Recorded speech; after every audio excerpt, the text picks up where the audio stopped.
हाँ हाँ, वो सब क्लियर हो जाएगा। लिखो इलेक्ट्रिक डाइपोल इन एक्सटर्नल इलेक्ट्रिक फील्ड। देखो तो यहाँ तक दिखाई पड़ रहा है ना, कल देख लो ये इधर पूरा सेट कर दिया, इधर तो सब दिखाई पड़ रहा होगा। लिखो इलेक्ट्रिक डाइपोल इन एक्सटर्नल इलेक्ट्रिक फील्ड। देखो जी ये हटा दिया है, एलिमिनेट कर दिया है, लेकिन ये जितना एग्जाम देने जाओगे ना सब में रहेगा क्वेश्चन। और ऑब्जेक्टिव तो खैर बिहार बोर्ड हर साल पूछ रहा है, लेकिन ये टॉपिक नहीं है। बिहार बोर्ड का एक बात बता देते हैं तुमको, ये ओनली सीबीएसई के पैटर्न पर लिखा हुआ बुक है। हाँ एनसीईआरटी, बिहार बोर्ड का इसे 100% टच नहीं करता है, क्योंकि और बहुत सारा एलिमिनेट है, उसको भी करना पड़ेगा। तो लिखो व्हेन एन, याद कर लेना, आज के बाद भूलना नहीं है line. When an electric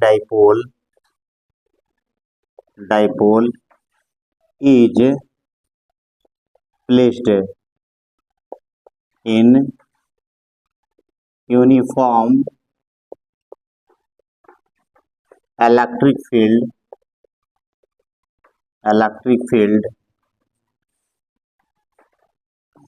it experiences only a torque, only a torque, only a torque।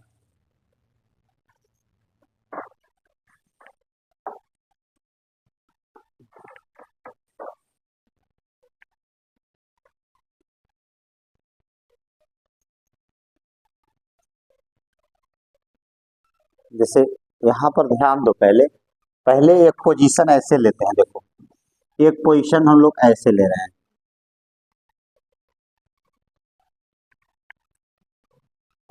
ये क्यू लिखते हैं और इसको माइनस क्यू, और फिलहाल इसको एल लिख देते हैं, क्योंकि यहाँ कुछ प्रूफ नहीं करना है। अब मान लो सपोज करो कि इलेक्ट्रिक फील्ड का डायरेक्शन ऐसे है, इलेक्ट्रिक फील्ड का डायरेक्शन ऐसे, तो बताओ फोर्स कितना लगेगा इस पर? फॉर्मूला याद है? ये बराबर हाँ नहीं, एफ इलेक्ट्रिक फील्ड दिया हुआ, चार्ज दिया हुआ, तो ये बराबर क्या होगा? नहीं, ये बराबर क्यू ई, भूल गए? F equal to Q E होगा। तो यहाँ पर एक चीज हम लिखाए थे कि वेन, ये वाला याद है कि when a positive charge is placed in uniform electric field it experiences a force F बराबर Q E in the same direction of the field. याद है? while a negative charge is placed in uniform electric field it experiences a force F equal to QE in the opposite direction of the field। देखो लिखा है तो ये, तो ये हाँ, तो ये हो गया तुम्हारा F इक्वल टू क्या होगा? QE होगा, और इधर क्या होगा? F इक्वल टू QE होगा, माइनस नहीं लगाते, देखो बताए थे।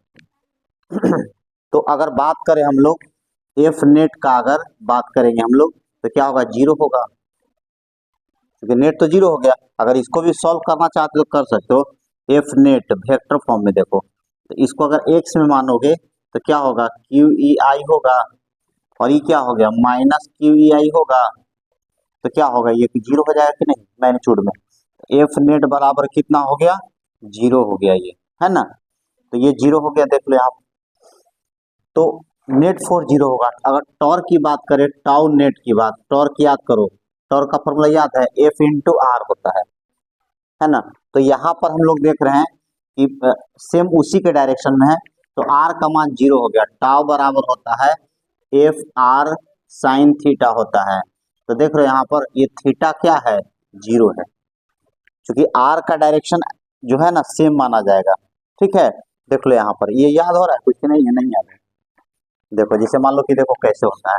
जैसे मान लो ये इस तरफ फोर्स है और ये आर है, ये देखो ये आर इस तरफ, तो आर का और ये एंगल थीटा है। लेकिन यहाँ पर जब हम ऐसे लिख रहे हैं एफ है और ये मान लो कि इसको आधा कर दे L/2, आधा आधा होगा ना। अगर मान लो कि यहाँ पर बीच में ओरिजिन कर दे L/2, अब तो यहाँ पर देखो तो ही ना आर हो गया, तो देखो तो थीटा जीरो होगा कि नहीं, ये थीटा जीरो होगा कि नहीं, देखो तो। क्योंकि ये जो है, ये जो आर है एकदम ऐसे है कि नहीं, देखो तो थीटा जीरो हो गया। जब थीटा जीरो हो गया तो क्या हो गया, टॉर्क जीरो हो गया, देखो तो यहाँ पर। समझो बात को, है ना। ये होता है तुम्हारा टॉर्क है, ये टॉर्क बहुत इंपॉर्टेंट है, ये तो एक्सप्लेन करना है। तो ये चीज हो रहा है, तो टॉर्क जीरो होगा। अगर ऐसा कंडीशन होगा तो उसको स्टेबल इक्विलिब्रियम कहते हैं। क्या कहते हैं, ये बहुत इंपॉर्टेंट है। स्टेबल इक्विलिब्रियम कब कहेंगे, कि when a dipole is placed in the same direction of the field, है ना। तो ये इसको लिखना है कि व्हेन अ डाइपोल मतलब electric dipole is placed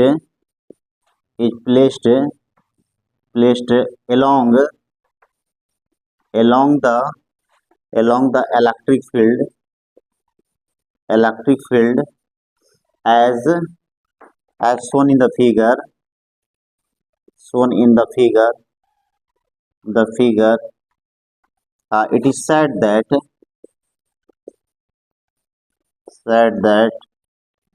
the dipole is in stable equilibrium, ये कहेंगे स्टेबल इक्विलिब्रियम कहते हैं। थीटा जीरो पर स्टेबल इक्विलिब्रियम होगा, देखो।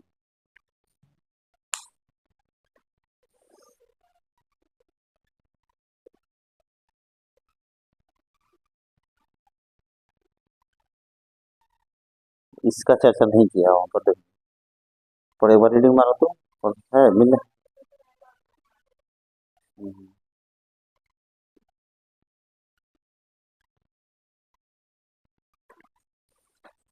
स्टेबल इक्विलिब्रियम,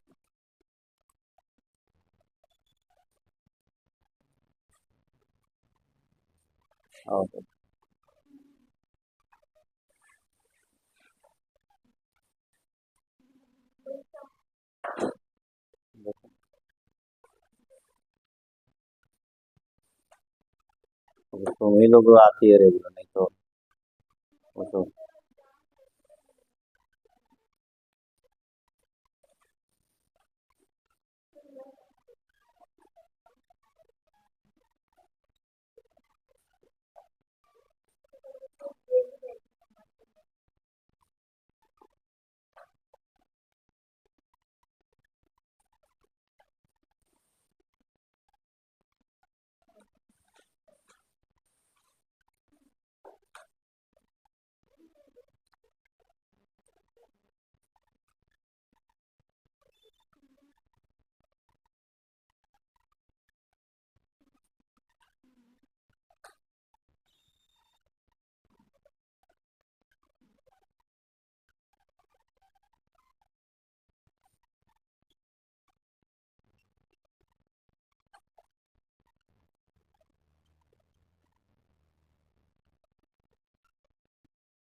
फिर से बार समझा देते हैं।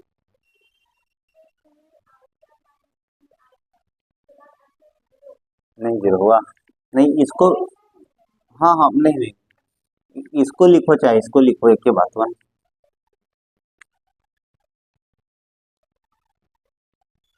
जैसे इसको यहाँ पर लिख सकते हैं ना, फोर्स को अगर लिख सकते हैं क्यू ई आई हो गया, और इसको क्या लिख सकते हैं, F equal to Q E minus I होगा, नहीं होगा।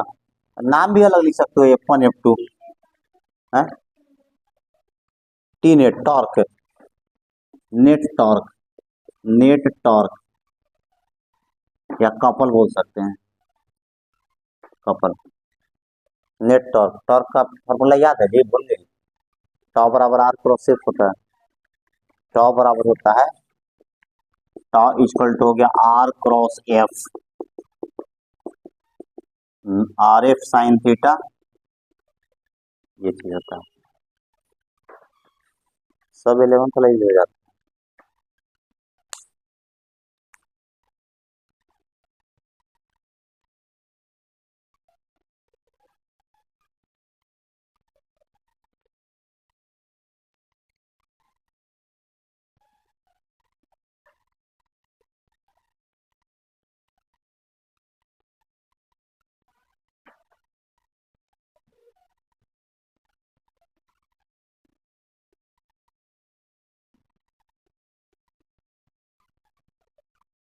वो लाइट को जला दो ना, ऐसा ना चीज हो रहा है, जला दे रुको।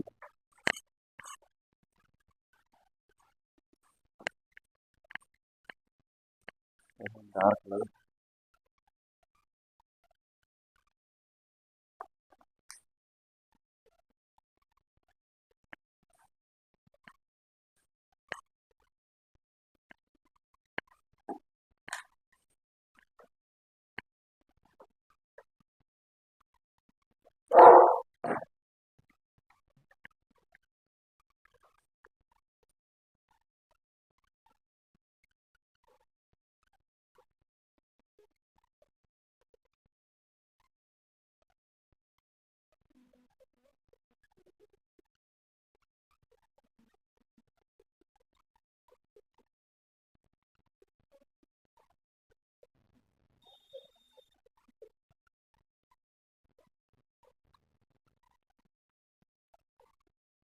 चलो से याद कर लिए।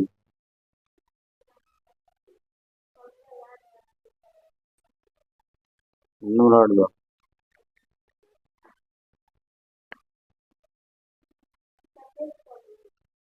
खत्म हो जाएगा तो ऑब्जेक्टिव खत्म होने के 2-3 दिन बाद टेस्ट लेंगे, केवल ऑब्जेक्टिव रहेगा, ऑब्जेक्टिव।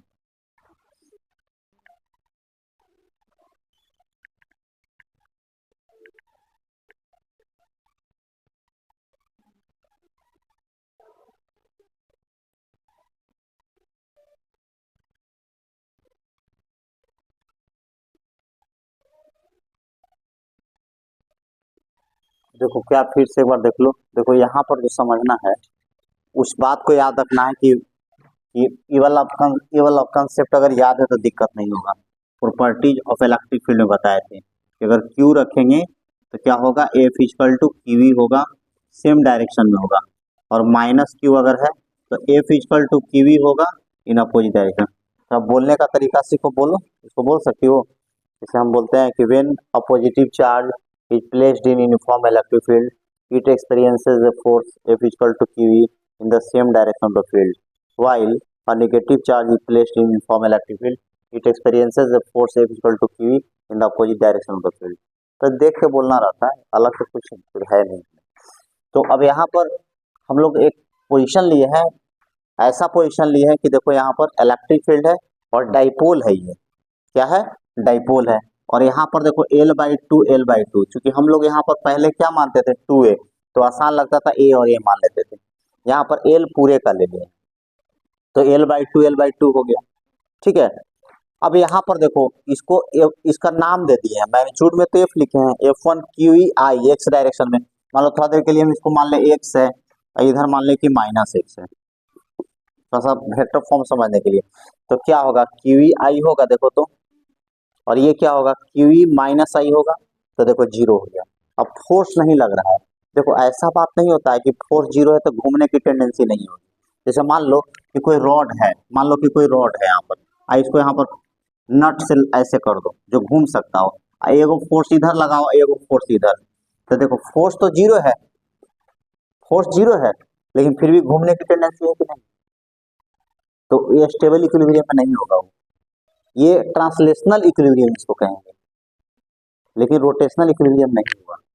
तो 12th में खास बात ध्यान रखना होगा, स्टेबल इक्विलिब्रियम का मतलब क्या होगा, फिर एफ भी 0 होना चाहिए, टॉर्क भी 0 होना चाहिए, दोनों दिखाना होगा।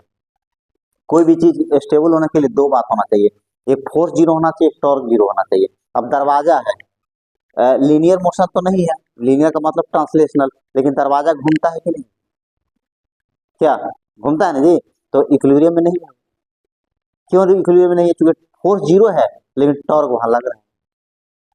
तो ये चीज होता है। अब मान लो कि कोई ब्लॉक है, देखो मान लो कि इस तरह ब्लॉक है, ठीक है, ब्लॉक है, तो यहाँ पर फोर्स लगाओगी तो ये आपको लीनियर चलेगा, है ना, लेकिन अगर इसी फोर्स को यहाँ पर लगा दो तो ये रोटेशन की टेंडेंसी हो जाएगी, टप्पा खा जाएगा। सारी बात समझ में? तो दो तरह का होता है, एक मोशन हो गया ऐसे और एक घूमने की टेंडेंसी हो गया। तो यहाँ पर देखो तो ये फोर्स जीरो हो गया। टॉर्क की बात कैसे जीरो होगा? तो देखो यहाँ पर ये फार्मूला होता है आर और एफ का, आर क्रॉस एफ होता है, आर एफ साइन थीटा, ठीक है। तो यहाँ पर देखो बताए हुए हैं tau equal to R cross F, तो आर एफ साइन थीटा। अब देखो यहाँ पर जो आर है, देखो ये इस फिगर को तोड़ो यहाँ तक के लिए समझ में आ जाएगा। तो यहाँ पर तोड़ के देखो क्या स्थिति है, ये जो आर है, अब देखो ये जो आर है ना, देखो ये जैसे ही तुम ये जैसे ही थीटा जीरो करोगी तो ऐसे हो जाएगा, देखो लो ऐसे। तो एल बाई टू और एफ देखो सेम डायरेक्शन में देखो लिखा हुआ है यहाँ पर, देख रहे हो यहाँ पर, ये देखो तुम देख लो सेम डायरेक्शन में है। तो यहाँ पर टॉर्क जीरो हो गया क्योंकि थीटा जीरो हो गया वहां पर।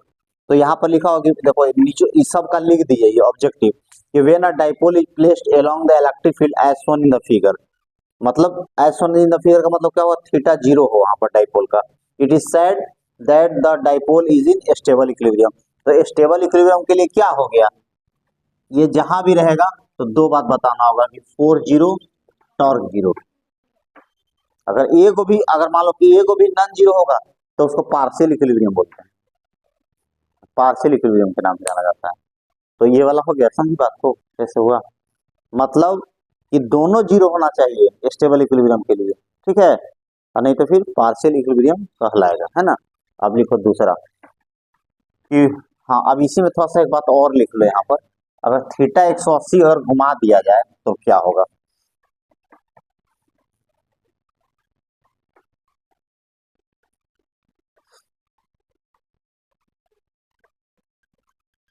अब देखो थीटा जीरो पर तो हो गया, अब मान लो कि यहाँ पर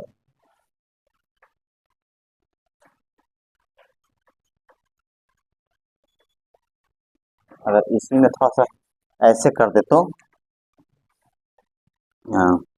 when theta equal to 180 degree.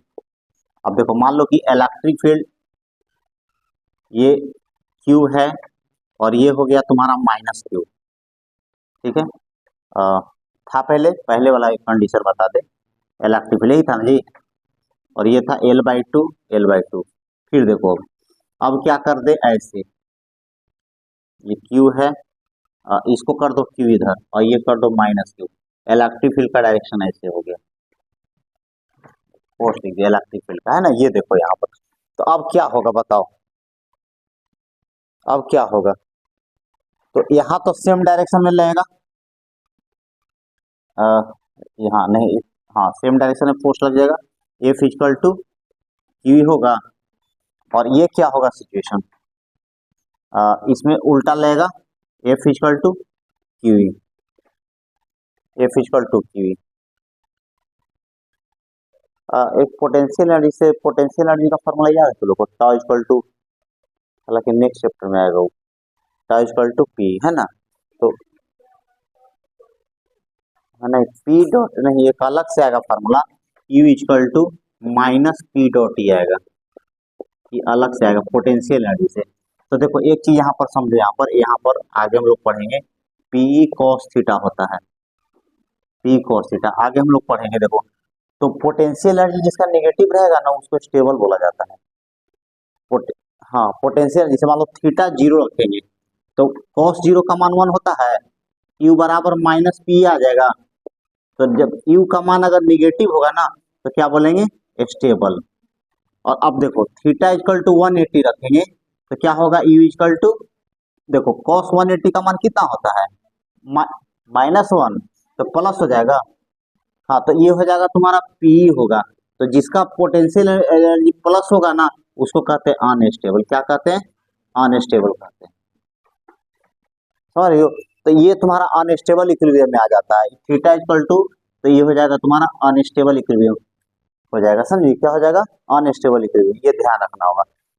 हालांकि इसे तो लगेगा लोग कट जाएगा, लेकिन यहाँ पर इसको इसको हमेशा प्रयास करेगा अलाइन करे उस डायरेक्शन में, इसीलिए अनस्टेबल में हो जाता है। तो इसका जो है बेस्ट रीजन यहाँ से पकड़ा जाएगा। ठीक है, इसको लिख लो, लिखो तो कि वेन, नोट करके लिख लो, जरूरी है खाली ऑब्जेक्टिव, ये पूछेगा नहीं लेकिन ये लिखना जरूरी है। When when theta is equal to 180 degree, then electric dipole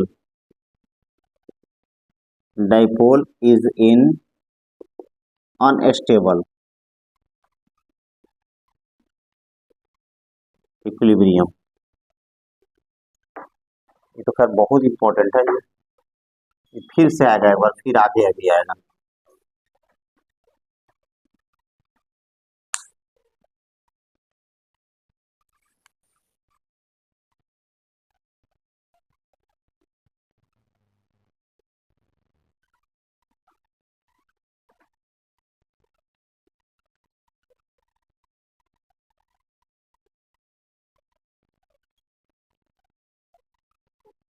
दूसरा पॉइंट,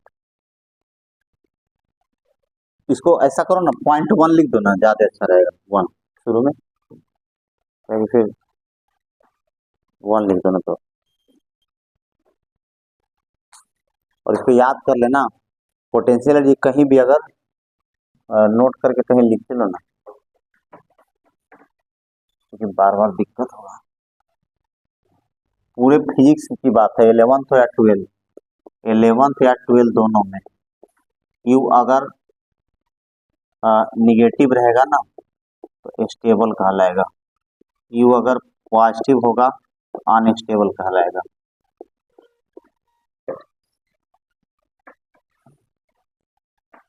केमिस्ट्री में भी, फिजिक्स में है, केमिस्ट्रियों में, कहीं भी वही चीज होता है, फिजिक्स केमिस्ट्री कहीं भी।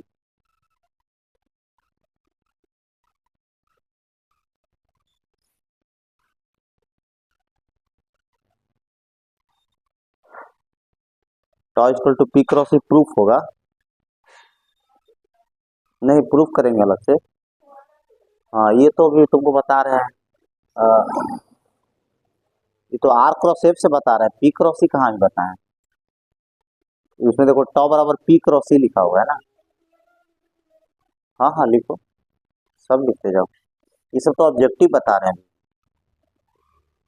प्रूफ कहाँ, प्रूफ करेंगे।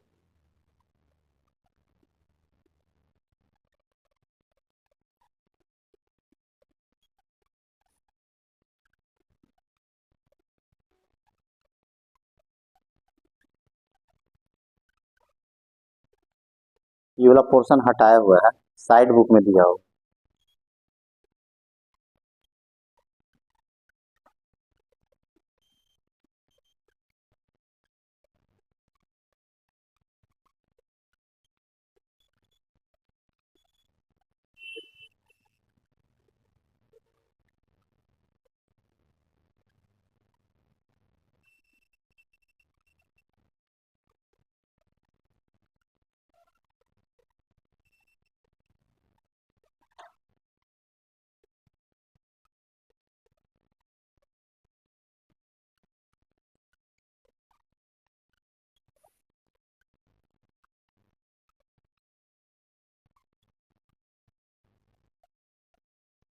हालांकि आज बंद भी रखते तो कोई समस्या नहीं था, कल रामनवमी था, सब बच्चा लोग जो है कि रात भर तो 1-2 बजे तो आया ही होगा करके।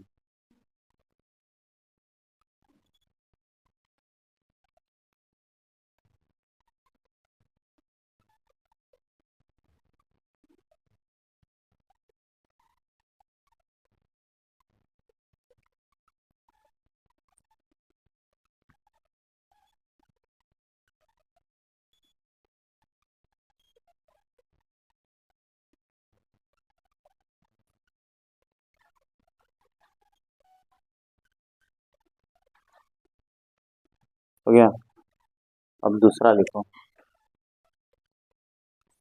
कि when an electric dipole is placed in non uniform electric field, it experiences force as well as torque,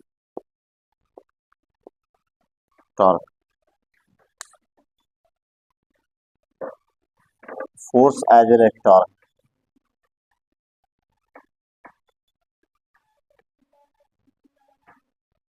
कौन? हाँ हाँ, नहीं दूसरा अलग हो गया ना। हाँ, अरे नया टॉपिक है ना। हाँ हाँ, वो तो हो गया वन। हाँ ये वो 180 हो गया, वो तो उसमें क्या कर ली, उसी में 1 2 मार देता। नहीं नहीं, ये दूसरा अलग हो गया ना। तो अब वो कहाँ से कहानी,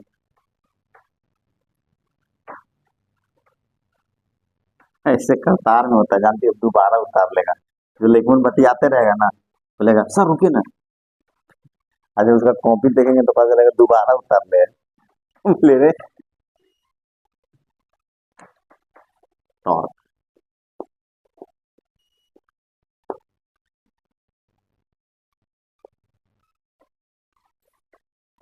अब देखो ये बना, ये कितना,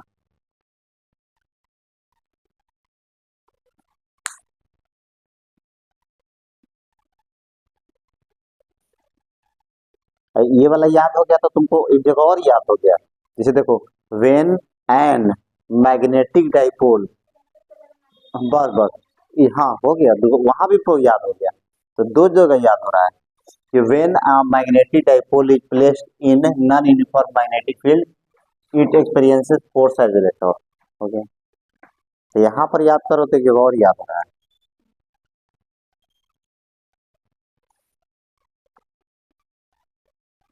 हो गया। तो अब देखो यहाँ पर, जैसे मान लिया जाए कि नॉन यूनिफॉर्म इलेक्ट्रिक फील्ड में रखना है, जैसे मान लो कि अब फिर वही कंडीशन देखो यहाँ पर, ये ये तुम्हारा Q हो गया और ये -Q।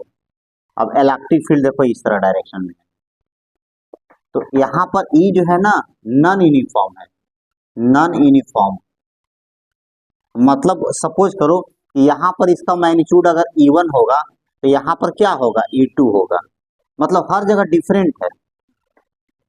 मैंने ये वहां क्या था कि कहीं भी लो सब जगह ई था, यहाँ यहाँ यहाँ यहाँ कहीं भी अगर लेंगे तो ई था, लेकिन यहाँ पर ये अलग हर पॉइंट पर चेंज हो जा रहा है। नॉन यूनिफॉर्म लिखा हुआ है, देखो नॉन यूनिफॉर्म का मतलब क्या होता है, जो बदलता रहता है।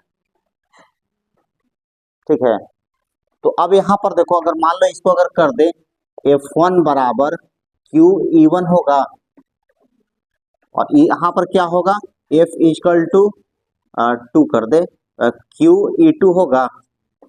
तो यहाँ पर देखो तो E1 not equal to E2 है, E1 जो है नॉट इक्वल टू E2 है ना। तो क्या होगा, F1 not equal to F2 होगा, तो ये अब होगा फोर्स जीरो तो नहीं होगा, तो फोर्स जो है कि F net not equal to zero हो गया, देखो यहाँ। ठीक है, और, और टॉर्क में क्या बात है, तो टॉर्क तो लगेगा नहीं, क्यों नहीं लगेगा, फिर से देखो एक बार, क्योंकि पोजीशन जीरो है, ये R हो गया और ये F हो गया। फिर से देखो यहाँ पर, ये थीटा है, ये R के जगह पर L/2 है, तो देखो इसका डायरेक्शन देखो, तो यहाँ तो थीटा जीरो हो गया, L/2 R, और ये तुम्हारा हो गया यहाँ से F, तो थीटा क्या हो गया, जीरो हो गया। देख लो टॉर्क भी जीरो हो जाएगा, क्योंकि हर इंडिविजुअल के लिए मान लो यही तक ना है जी, ये यही तक ना बात करेंगे, तो यहाँ पर F1 हो गया, फोर्स हो गया, और ये ई डायरेक्शन हो गया, तो थीटा तो जीरो हो गया, तो टॉर्क लगेगा नहीं मिलेगा। बात समझ आ रही हो। अगर मान लो कि यहाँ की बात करें, फोर्स ऐसे है और ये मान लो कि ऐसे ही लेते, इस डायरेक्शन में इधर से ले रहे हैं तो इसको इधर से ले रहे हैं, तो ये देखो ये भी जीरो हो जाएगा। जैसे ये मान लो कि यहाँ से यहाँ तक अगर सेपरेशन की बात ले तो इसका डायरेक्शन ही ना होगा, और फोर्स का भी डायरेक्शन यही है, तो थीटा जीरो हुआ कि नहीं, तो थीटा जीरो तो टॉर्क जीरो हो गया, तो यहाँ पर देख लो टॉर्क जीरो हो गया। तो यहां पर कह सकती हो एफ नेट, लेकिन टॉर्क को, एक सेकंड, टॉर्क को, हाँ, इस केस में टॉर्क जीरो लेंगे हम लोग। एफ नेट तो हो गया जीरो, और tau F net not equal to zero, F tau net equal to zero हो गया।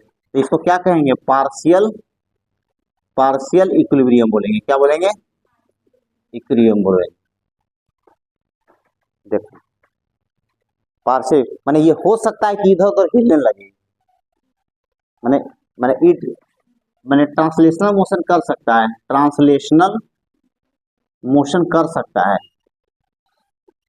लेकिन थोड़ा सा एंगल से इसको ट्विस्ट करेंगे अभी, तब पता चल जाएगा उसको, तो भी जीरो नहीं होगा। ये बात समझ लीजिए कैसे हुआ। क्योंकि देखो यहाँ पर मान लो कि ये 10 न्यूटन होगा और ये 5 न्यूटन आ रहा है, तो 5 न्यूटन तो बच गया, तो हो सकता है ऐसे मूव कर जाए, तो ऐसे हो जाएगा।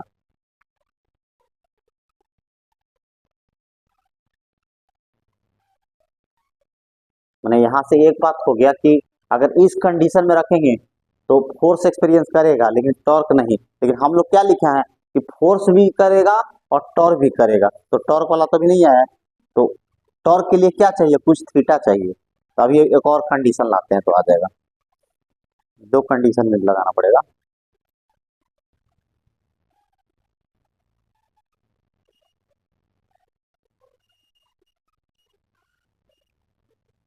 इसके बाद वाला जो है ना वहां से मिलेगा, ये वाला साफ गायब है, 4 गो टॉपिक, 4 गो टॉपिक्स में से गायब है। अब बिहार बोर्ड में पूछ लेता है।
यहाँ पर ना तो यहाँ पर भी चाहती हो तो ऐसे लिख सकते हो, एक्सियल पोजीशन, ये हो गया एकदम एक्सियल पोजीशन। एक्सेल एक्सेल मैंने समझती हो।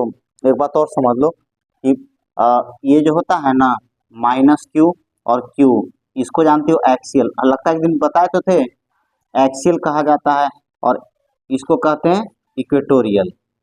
तो खैर हम लोग डायरेक्टली इक्वेटोरियल नहीं आएंगे, कोई और पोजीशन पर आ जाएंगे तो उसको आर्बिट्ररी कहेंगे। अब जो कंडीशन लेंगे ना वो ये वाला लेंगे, पर ये थीटा वाला, ये डायरेक्ट टू नहीं लेंगे। तो उससे क्या होगा कि टॉर्क भी मेरा आ जाएगा, फोर्स भी आएगा, टॉर्क भी आ जाएगा। अभी देखो क्लियर हो जाता है। चलें दूसरा करें, लिखो, हटा दीजिए।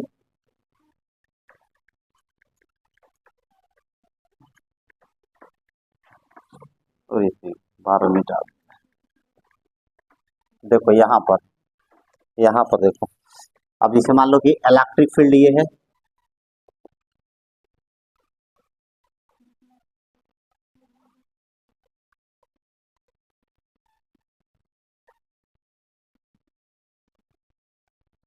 ठीक है जी, ये देखो यहाँ पर Q हो गया और ये माइनस Q। ये क्या लिखा हुआ है? नॉन यूनिफॉर्म, नॉन यूनिफॉर्म है ये। अब देखो यहाँ पर ध्यान से, यहाँ पर मान लो कि E1 है, तो यहाँ पर क्या होगा? F1 बराबर क्या हो जाएगा? QE1 हो जाएगा। तो यहाँ पर हर जगह, अब मान लो कि यहाँ पर है तो EX हो, कुछ लिख दिए, ई डैश हो गया। यहाँ पर करेंगे तो ई डबल डैश हो गया। हर जगह लगे ई क्या हो गया? ट्रिपल डैश है, मतलब हर जगह बदल रहा है। यूनिफॉर्म नहीं है, ऐसा फील्ड में रखा हुआ है। तो जब ऐसा में रखेंगे तो क्या होगा? देखिए कंडीशन। तो अब यहाँ पर क्या लिखेंगे? यहाँ पर मान लो सपोज करो कि E2 है, तो कितना होगा? F equal to Q E2 होगा। तो देखो यहाँ पर बराबर नहीं है जी, देखो ना, F1 not equal to F2 हो गया, देखो तो, लेकिन ये हो गया। अब देखो ये थीटा ले रहे हैं, क्योंकि ऐसा पोजीशन में है कि थीटा जीरो नहीं है। ये थीटा तो जीरो नहीं ना है, कह सकते हो कि थीटा जीरो नहीं है। तो अब अगर यहाँ पर बात करें R equal to L by two और R equal to L by two, तो ये पढ़ी हो, टॉर्क याद है 11th क्लास में? रोटेशन था ना उसमें, रिजिड बॉडी, ये नहीं पढ़ी थी? तो देखो यहाँ पर नहीं पढ़ी थी तो फिर यहाँ इसको tau equal to R cross F होता है, आर क्रॉस एफ होता है। तो यहीं पर ना होगा, एल एल को दो कंपोनेंट तोड़ना पड़ेगा। या ऐसे पढ़ी हो कि ये वाला इसको ऐसे घुमाना चाहेगा और ये वाला इसको ऐसे घुमाना चाहेगा, नहीं घुमाना चाहेगा। देखो ये समझो बात को, ये किधर चाहेगा कि हम ऐसे घुमाते, और ये चाहेगा कि ऐसे घुमा दे। ये हमेशा प्रयास करेगा कि हम एक्सियल पोजीशन में ला दे इसको, है? हाँ, कुछ भी हो सकता है, यहां से घूम सकता है ना। तो ये तो टॉर्क लग रहा है कि नहीं? तो यहाँ पर फोर्स भी नॉट इक्वल टू जीरो है। एफ नेट कितना हो गया? Not equal to zero. और टाउ नेट भी कितना हो गया? नॉट इक्वल टू जीरो हो गया। तो यहाँ पर ये बात देखो लिखा हुआ है इसी संदर्भ में, नहीं नहीं नहीं, कि when an electric dipole is placed at an angle theta with respect to electric field, यहाँ लिख देते हैं क्यों है? तो ये कोई पोजीशन, आर्बिट्ररी पोजीशन है, लिख देते हैं कि when an electric dipole is placed at an angle theta not equal to zero, then dipole experiences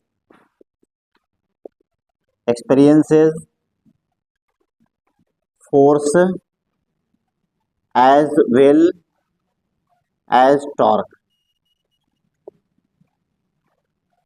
देखो ये हुआ, ये theta not equal to 0 degree, इसको आर्बिट्ररी पोजीशन कहेंगे। देखो यहाँ पर ये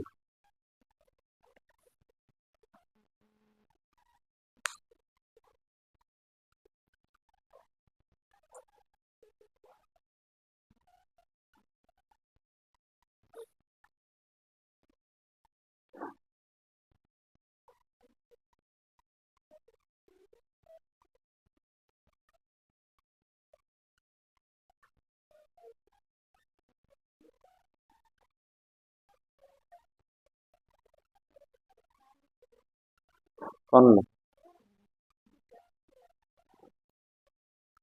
हम तो दिए है ना, सब निकलवा लेगी था ना, फोटोस्टेट निकलवा के बनवा।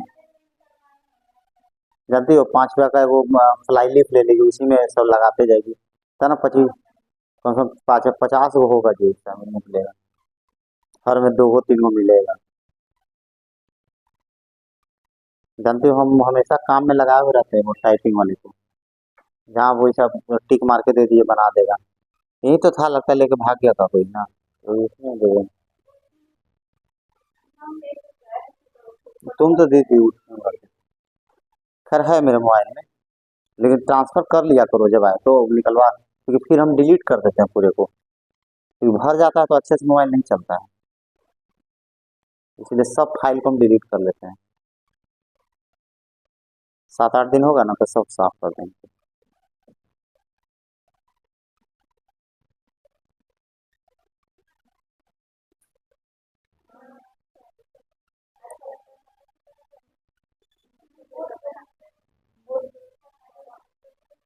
कौन?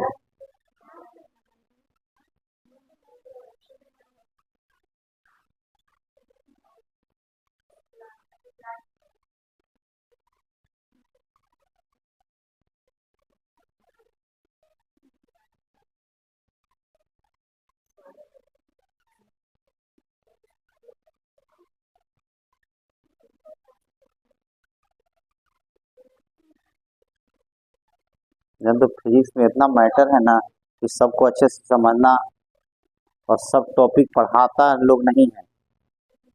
जैसे ये सब टॉपिक हर जगह वैकेंट हो जाएगा तुम्हारा, तो इसी को मार्क करके चलना होगा। अरे चारों से क्वेश्चन आता है। हाँ, क्योंकि गैप ना है, 4 को टॉपिक पढ़ा दिए, चारों से क्वेश्चन। मेडिकल इंजीनियरिंग जो होता है एकदम आता है, और बिहार बोर्ड में एकदम आता है ज्यादा करके। सीबीएसई बोर्ड में तो एप्लीकेशन में देता है। हम्म,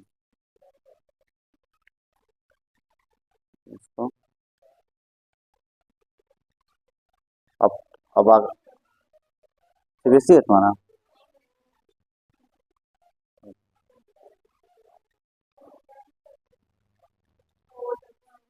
अच्छा की ले ली तुम, ताकि सीबीएसई 12 जो है ना भारी हो जाएगा। सीबीएसई बोर्ड किसके लिए है पता तुमको? जो केवल नीट और जेई का तैयारी करता है, स्पेशलाइज उसी के लिए बोर्ड है वो। और बाकी जो लेता है ना वो अपना दिमाग खराब कर, हाँ जेई का बैच लिए हुआ है, ओनली जेई का मेंस का बनाता है क्वेश्चन, तो उसके लिए अच्छा है। नहीं तो फिर समस्या हो जाएगी। आगे देख लो, पर समझ गए यहाँ तक। अब आगे है टॉर्क का। ये टॉर्क, अब देखो हम लोग ये लिख के काम चला रहे हैं, लेकिन अगला दिन प्रूफ होगा पी क्रॉस ई, फिर वर्क डन बराबर होगा proof P E 1 - cos theta, फिर ऑसिलेशन होगा टी स्क्वायर 2 पाई, ये वाला करेंगे है ना, टाइम पीरियड वाला। ये तो 3 फार्मूला अगले दिन प्रूफ होगा, जो इम्पोर्टेंट है। Equal to 2 pi root under I बटा पी, ये formula T equal to 2 pi root under I बटा पी।